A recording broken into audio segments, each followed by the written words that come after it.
हाय everyone, मैं Joyee Roy. Welcome to my channel Shiv Shakti tarot 777। आज फिर से आप लोगों के लिए आपके पार्टनर की करंट फीलिंग्स का रीडिंग लेके आ गई हूँ, जो कि है कलेक्टिव जनरल रीडिंग।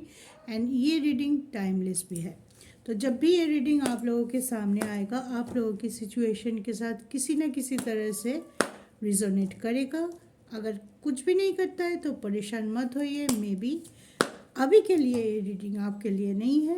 कभी और किसी दिन जब ये रीडिंग आपके साथ आएगा, रिजोनेट आपसे ज़रूर करेगा। मन में होप रखिए, डोंट गिव अप। पहला ही बॉटम लाइन ही यही होता है कि कोई भी रिलेशनशिप में अगर आप गिव अप कर देंगे तो वो चीज़ सबसे ज़्यादा नेगेटिविटी लेके आते हैं। तो हैप्पी रहिए, होपफुल रहिए और डिवाइन के ऊपर विश्वास रखिए।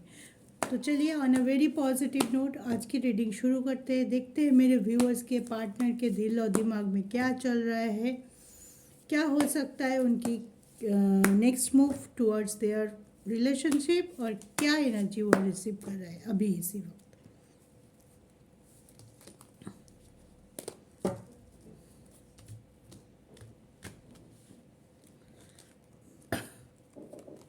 The star, page of wands,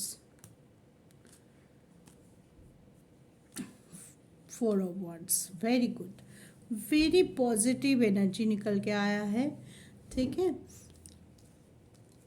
emotionally आपके साथ वो जुड़े हुए हैं। सबसे पहली बात बोलेंगे, इमोशनली आपके साथ वो जुड़े हुए हैं। उनके लिए ये रिलेशनशिप बहुत मायने रखते हैं। बहुत ज़्यादा सोच है इस रिलेशनशिप को लेके कि पास्ट की सोच भी है, प्रेजेंट के लिए भी है और फ्यूचर के लिए भी है। क्या हुआ है, क्यों हुआ है, कहाँ पे उनको सुधार लाना चाहिए, ताकि आप दोनों में जो भी डिफरेंसेस है, जो भी स्टक सिचुएशन है, वो चीज़ ख़त्म हो पाए। उनके ऊपर एस्पेक्ट लेके आ रहा है, उनके ऊपर वो सोच रहा है, थॉट है उनके दिमाग में कि जो हुआ है बहुत ही इंटेलिजेंट हो गया आपके पार्टनर, जिसके लिए आप ये देख रहे हैं बहुत ही इंटेलिजेंट है। क्योंकि वो बातें कम करता है, काम पे फोकस है अभी के लिए। उनके यही है कि कौन क्या बोल रहा है, कौन मुझसे क्या एक्सपेक्ट कर रहा है, मैं उनके नज़रिया पे या उनके कसौटी पे खड़े उतरूँ या ना उतरूँ, लेकिन मुझे मेरा काम करने जाना है। और जैसे मैं चाहता हूँ और चाहती हूँ कि ऐसे हो। ये जहाँ मेरा, ये जगह पे मेरा स्टकनेस है, मैं यहाँ पे स्टेबिलिटी चाहती हूँ। या तो अभी मैं रिलेशनशिप में थोड़ा उसको सेकंड पे रखती हूँ, कैरियर फ्रंट पे रखती हूँ। जो भी डिसीजन है, सबके सिचुएशन अलग अलग होते हैं। जितने भी व्यूअर्स आज आप देख रहे हो, सबके पार्टनर एक ही तरह से सोच रहे नहीं। किसी के लिए हो सकता है उनकी फर्स्ट प्रायोरिटी उनका रिलेशनशिप हो, उसी में वो डेडिकेशन के साथ काम करते जा रहा है। धीरे धीरे धीरे धीरे स्टकनेस हटा के रियूनाइट होना चाहता है और उसी पे उनका फोकस है। ठीक है, स्टेबिलिटी लाना। और किसी किसी के पर्सन के क्या हो सकता है कि रिलेशनशिप इशू को वो सेकेंडली रख रहे हैं, प्रायोरिटी अपने करियर पे दे रहा है। मे भी हो सकता है कि आपको लेके जब रियूनाइट होंगे, आपको लेके जब फ्यूचर की तरफ जाने के लिए सोचेंगे या एक स्टेबिलिटी पे कोई एक बड़ा डिसीजन लेंगे, वो चाहते हैं कि वो अपने आप को एक इस्टेब्लिश करे, एक फाइनेंशियली बोलिए खुद को एक स्ट्रॉन्ग रखे, ताकि जब भी वो आपके पास आए उनको ये ना लगे कि क्या मैं इनका साथ निभा सकती हूँ किसी भी तरह से। अगर फाइनेंशियली उन थोड़ा वीक है अभी आपके पर्सन, तो मे भी हो सकता है वो पहले अपने फाइनेंस को स्टेबिलिटी दे, उसके बाद आपके पास आके आपसे फ्यूचर की बात करे। वो हो सकता है मैरिज हो सकता है, वो हो सकता है आपको प्रपोज करना हो सकता है। देखिए, जजमेंट चाहते हैं आपके पर्सन किसी भी ये में। अभी उनका फोकस यही है, जो हो गया उसको जाने दो, उस से लेसन लो, उसको सुधारो और आगे बढ़ते रहो। ताकि जब भी मेरा अच्छा टाइम आएगा, जब भी मैं पूरी तरह से अपनी किस्मत को या करियर को या जो भी हम करने चाहें मेरी मुट्ठी में ला सकूँगे, तब मेरे साथ जजमेंट हो। मेरे सामने वाले जिससे मैं प्यार करता हूँ या करती हूँ, जो मेरे लिए मायने रखते हैं, जो लोग मेरे आसपास है, जिनकी खुशियाँ मेरे लिए मायने रखते हैं, उनके साथ मैं जजमेंट कर सकती हूँ। मे भी हो सकता है आपके देखिए फैमिली बनाने की बहुत बहुत ज़्यादा पॉजिटिव लग रहा है कि आप वो एक फैमिली चाहता है, सुंदर सा एक रिलेशनशिप चाहता है जहाँ सिर्फ एक दोनों के ऊपर भरोसा होगा, रिस्पेक्ट होगा और खुशियाँ होगी, जहाँ पे कोई स्टकनेस से नहीं चाहता है। अगर आप दोनों के बीच में बहुत सारी इशू है, आप नो कांटेक्ट में भी है, अगर ये पर्सन चाहेगा तो फिर से वो आपसे आके मिलेगा, आपसे आके खुद ही बोलेगा कि ये सब हुआ है, इसको छोड़ते हैं बाकी। लेकिन यहाँ पे एक बात मैं बोलूँ, अगर आपके पर्सन ये सोच रखता है कि इस रिलेशनशिप से कोई फ्यूचर नहीं है, या ये मैं किसी भी हद तक जाऊँ, कुछ भी करूँ, ये इस रिलेशनशिप में स्टकनेस नहीं ख़त्म होने वाला है, अगर ऐसे सोच रखेंगे तो फिर हो सकता है कि वो आपके पास आए और बोले नहीं हमें अलग हो जाना चाहिए, या तो हमारी रास्ता अलग है। जो भी होगा वो मुंह पे बोलेगा, ये छुपाने नहीं वाला है, ठीक है। लेकिन अभी वो एनालाइज कर रहा है कि ये रिलेशनशिप कितना हद तक फ्रूटफुल होगा आप दोनों के लिए। सिर्फ उनके साइड से वो नहीं सोच रहा है, आपके साइड से भी सोच रहा है कि जो भी हुआ है क्यों हुआ है, और वो अगर हुआ देखिए नई शुरुआत करना चाहते हैं, ऑब्वियसली नई शुरुआत करना चाहते हैं, तो अगर कुछ चीज़ को लेके आप दोनों में दूरियां बढ़ी है, मिसअंडरस्टैंडिंग हुई है, झगड़ा हुआ है, एक दूसरे को आप लोग समझ नहीं पाए, आपके रास्ते अलग हो चुके हैं, फिर भी ये बंदा या बंदी जो इसके लिए आप ये देख रहे हो, एक बार कोशिश ज़रूर करेगा। कोशिश लास्ट आइटम बोल सकते हैं इसको, कि एक बार लास्टली ये कोशिश जरूर, बिना कोशिश किए कोई डिसीजन ये नहीं लेने वाला है। अगर ये अपनी तरफ से खुद को ये दिलासा दे सकता है कि नहीं, कुछ चीज़ों को सही करने से हमारी रिलेशन बच सकता है, तो ये ज़रूर करेगा वो चीज़। ये एरोगेंट होके अपने आप को अलग रखना या सिर्फ बोलेगा तो मेरा तो कोई दोष ही नहीं था, जो दोष था आपका था, ऐसे काम नहीं करने वाला है। अभी इनके फोकस है, अगर किसी भी तरह से आपसे उनसे किसी भी तरह से कोई गलती अगर हुआ है, उनका गलती वो मानने वाले हैं। अगर उनसे कोई गलती है तो वो मानने वाला है और उसको सुधारेगा भी, नई शुरुआत करना चाहता है ये इंसान आपके साथ। लेकिन अगर आपके तरफ से कोई गलती हुआ है तो ये इंसान आपसे आके स्ट्रेटली पूछ सकता है कि ये तुमने क्यों किया, इसका क्या मतलब है, जिसके वजह से हमारे बीच में दूरियां आ गई है, तो ये तुमने क्यों किया, आपसे क्लैरिफिकेशन मांग सकता है। अगर उस टाइम आपसे क्लैरिफिकेशन सही से मिला तो आपका रिश्ता बच सकता है, ठीक है। तो कभी कभी होता है हम सिर्फ सामने वाले को दोष देते हैं कि वो क्यों नहीं मुझे ब्लॉक कर दिया, वो बात नहीं कर रहा है क्यों। कभी ध्यान से बैठ के आहिस्ते से सोचिए, आपसे तो कोई नेगेटिव एनर्जी सेंड नहीं हो गया, आपने ऐसा कुछ कर दिया कि वो हर्ट हो गया है।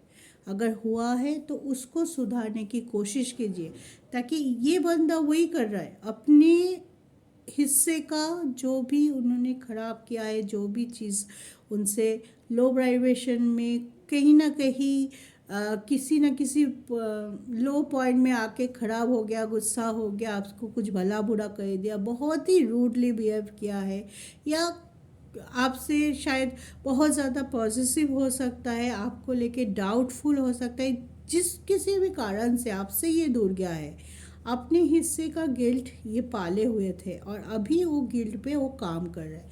लेकिन ये बंदा जब खुद को पूरी तरह से गिल्ट फ्री कर लेगा, जब उसको लगेगा कि नहीं मेरा रिजर्वेशन हो गया, मैंने जो गलती किया था मैंने उनको मान भी लिया और उसको एक्सेप्ट करके आगे बढ़ूंगी, ताकि बढ़ूंगा या बढ़ूंगी, ताकि आगे चल के और कोई ऐसा नहीं होगा। देखिए वेटिंग भी चल रहा है इनका।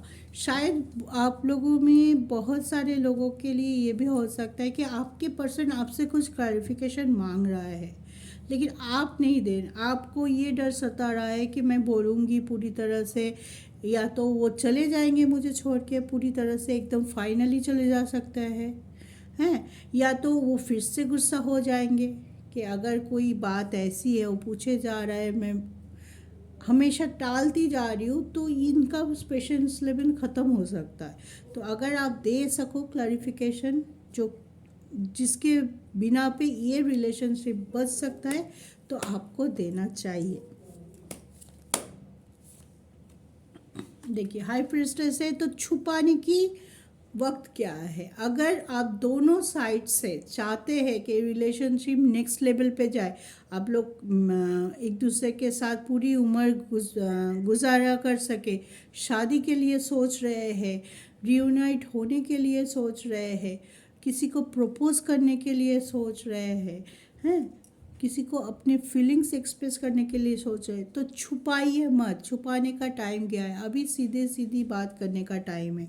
अगर आपने कुछ छुपाया है, कुछ डर हो सकता है, इनसिक्योरिटी हो सकता है, किसी भी वजह से अगर आपने अपने पार्टनर से कुछ छुपाया हुआ है, तो this is the best time express करने के लिए। तो आप एक्सप्रेस कीजिए। आप अगर कुछ एक्सप्रेस करेंगे, हालांकि मान लीजिए आपके पार्टनर सीधी तरह से आके आपसे क्लैरिफिकेशन नहीं मांग रहा है, लेकिन उनकी एटीट्यूड से कुछ ना कुछ तो आपको खटक रहा होगा ना, कि कहीं ना कहीं तो अब पहले तरह रिलेशनशिप नहीं रहा, कहीं ना कहीं हमारे बीच में बातें कम होने लग गया है, टॉपिक कम होने लग गया। पहले जितने हम आसपास बैठे रहते थे, बात करते, आज आसपास बैठे हुए भी एक साइलेंस है दोनों के बीच में। क्यों है? ज़रूर उनके माइंड में कुछ चल रहा है। आपको आगे आके उसको पूछना है।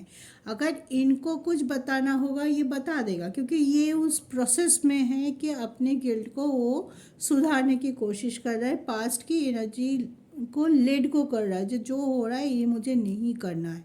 तो इस पीरियड में आपको उनका साथ देना है। कैसे दे सकते हैं? आप साफ साफ बात कर सकते हैं, एक पॉजिटिव कम्युनिकेशन कर सकते हैं जहाँ पे कोई छुपा हुआ सा नहीं रहेगा। अगर कोई डर भी है तो सामना कीजिए। अगर आपको इनको खोने का डर की वजह से आप अपनी चीज़ को एक्सप्रेस नहीं कर पा रहे हैं, लेकिन मैं बोलूँगी अगर आप चुप रहेंगे फिर भी आप इनको खो सकते हैं, तो चांस क्यों लेना भैया। अगर आपके एक चीज़ सही से बता देने से आपकी रिलेशनशिप बच जाए, फिर से आप दोनों एक हो जाए, रियूनाइट होने के चांसेस है, तो उस चांस को आपको लेना चाहिए। ये आपके पार्टनर की रीडिंग है, लेकिन जो उनकी रीडिंग है, उनकी एनर्जी है, उसके बिहाफ में मैं आपको गाइड कर रही हूँ कि आपका काम या आपका एनर्जी भी कैसे होना चाहिए, ताकि आप दोनों ही अपने अपने सेक्टर से आगे आए और रियूनाइट हो पाए। एक आगे आ रहा है, एक वहीं पे खड़ा है, तो कैसे हो सकता है? नहीं होगा ना। तो उसे उसे तो ऐसे ही लगेगा कि मैं इतना दूर आ गया, मेरे सब कुछ, मेरे ईगो, मेरे स्टाबर्नेस, जो भी मेरी नेगेटिविटी थी उसको छोड़ के इस रिलेशनशिप को बचाने के लिए इतना दूर आ गया। ये थोड़ा सा नहीं आ सकता? क्वेश्चन तो उठेगा ना मन में। तो आपकी तरफ से भी आपको बहुत ही ज़्यादा पॉजिटिविटी के साथ इस रिलेशनशिप को सोचना है, इसके ऊपर एक्सपेक्ट करना है। अगर कुछ नया आप शुरू करना चाहते हो तो इसी टाइम आप कर सकते हो, सच्चाई के साथ। इंटेंशन आपका अच्छा होना चाहिए। अगर आपको स्टेबिलिटी चाहिए, रियूनाइट होना चाहिए, जजमेंट चाहिए अपने रिलेशनशिप में, तो खुल के बात कीजिए, खुल के एक्सप्रेस कीजिए। और अगर नो कांटेक्ट है, बात नहीं हो रही है, तो पेशेंस के साथ उनकी क्वेरी का इंतज़ार कीजिए। आपके पर्सन ज़रूर आपके पास आएगा और ज़रूर आपसे पूछने वाला है ये क्यों हुआ, ये क्या हुआ। कोई ना कोई क्लैरिफिकेशन ज़रूर मांग सकता है और दे भी सकता है आपको अपने तो उनका भी सुनिए, आपका भी बताइए, ताकि एक म्यूचुअल कंसेंट पे आ सके, आप म्यूचुअली एक बड़ा डिसीजन अब लेना चाहे, क्योंकि ये चाहता है आपको, बहुत ही पैशन है, बहुत ही इमोशनल बॉन्ड अप है आपके साथ। सिर्फ कुछ मिसअंडरस्टैंडिंग, कुछ छुपा हुआ सा हो सकता है कि वो पूछ नहीं पाया पहले, या तो अपने अंदर कुछ रखा था वो आपको बता नहीं पाए। बोथ द वेज मुझे लग रहा है जो एनर्जी आया है कुछ ना कुछ है जो अभी एक्सप्रेस कर दोगे तो अच्छा होगा। ठीक है, आई होप मैं आपको समझा पाई कि आपका नेक्स्ट स्टेप क्या हो सकता है और क्या करने से आप अपनी ज़िंदगी में फिर से वो खुशियाँ हासिल कर सकते हो। तो सोचिए, ठंडे दिमाग से आराम से सोच लीजिए, सोच के देखिए आपको क्या, आप लोग बहुत इंटेलिजेंट है, किसी के बातों पे आप गाइडेंस ले सकते हैं, लेकिन सोचना खुद को ही पड़ेगा कि आपको क्या करना है, क्या चाहिए, क्या आपकी प्रायोरिटी है और क्या आपको करना है। तो खुश रहिए, सुखी रहिए, हमेशा हंसते मुस्कुराते रहिए। नए साल है, उसको हैप्पीनेस के साथ स्वागत कीजिए। जय शिव शक्ति।